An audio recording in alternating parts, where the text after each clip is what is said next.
저는 지금 정치인이라는 소리를 듣는 게 아직도 좀 낯설고, 그다음에 저에 대해서 어떤 평가나 질문을 하시는 걸 보면은 좀 당혹스러운 경우가 많아요.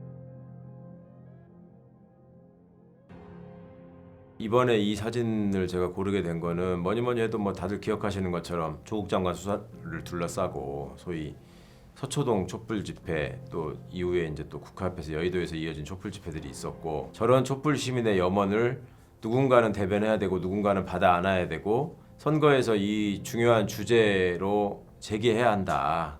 국회의원으로서 이 자리에 있게 된 경위나 배경을 따져보면 저 사진 이상으로 뭐 그걸 대변할 수 있는 사진 장면은 없다, 이렇게 생각을 했습니다.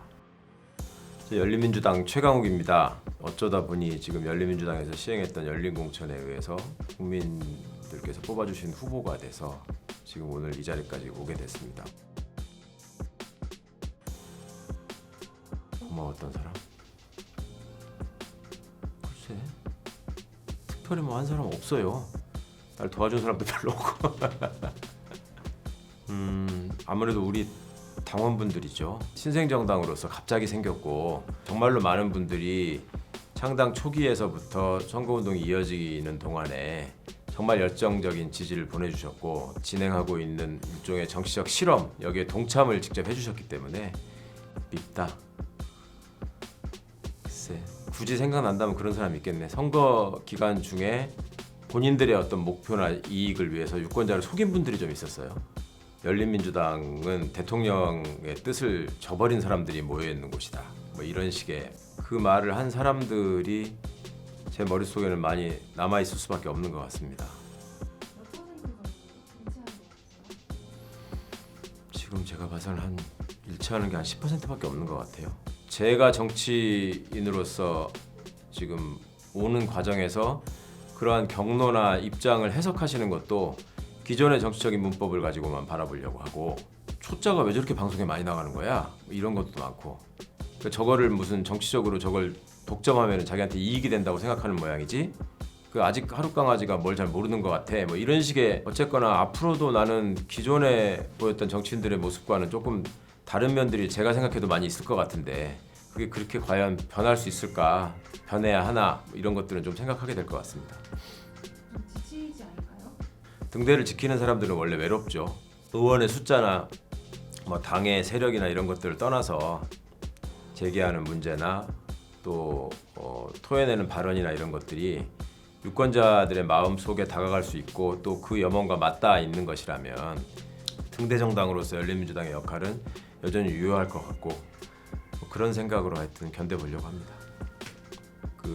또 열린 공약 시스템이라고 해가지고 지지자와 당원분들의 의견을 구한 적이 있었는데, 그때 이제 가장 많은 지지를 보내주셨던 게 국회의원 국민소환제였습니다. 그리고 두 번째가 이제 언론개혁에 관한, 국회가 새롭게 구성되면은 다시 한 번 또 제기됐다가 또 흐지부지 사라지고 이런 적이 지금 여러 번 있었기 때문에, 이번 21대 국회에서는 어쨌든 저희가 그 특별히 잃을 것도 없는 사람들이라서 계속 문제를 제기해볼 생각입니다.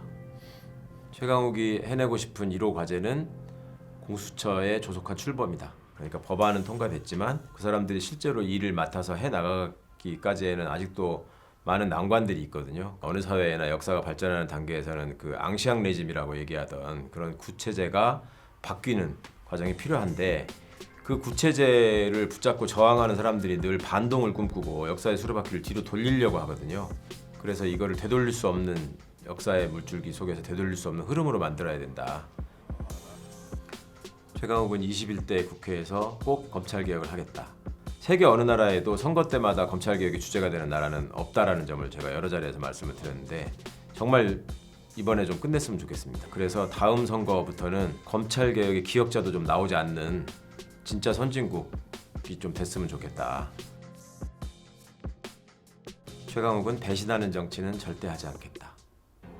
총선 과정에서 그럴싸한 말로 현혹을 시킨 다음에 선거 때 했던 말이다, 이게 무슨 일종의 면죄부 내지는 굉장히 유효한 표현처럼 지금 남용되고 있는데, 제가 과거에 느꼈던 그 배신감은 저를 지켜보고 성원해 주신 분들께는 좀 느끼지 않게 해드리면 좋겠다. 그게 제가 해야 될 최소한의 책무 아닌가, 그런 생각을 늘 합니다.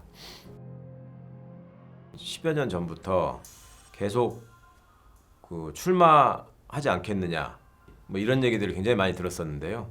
꿋꿋이 제가 지켜오던 제 나름의 그 원칙이 있었는데 지금 이 시기에 제가 해야 할 일을 정치를 통해서 구해나가는 수밖에 없겠다라는 생각을 했기 때문에 최강욱에게 정치는 숙명처럼 다가온 과제다.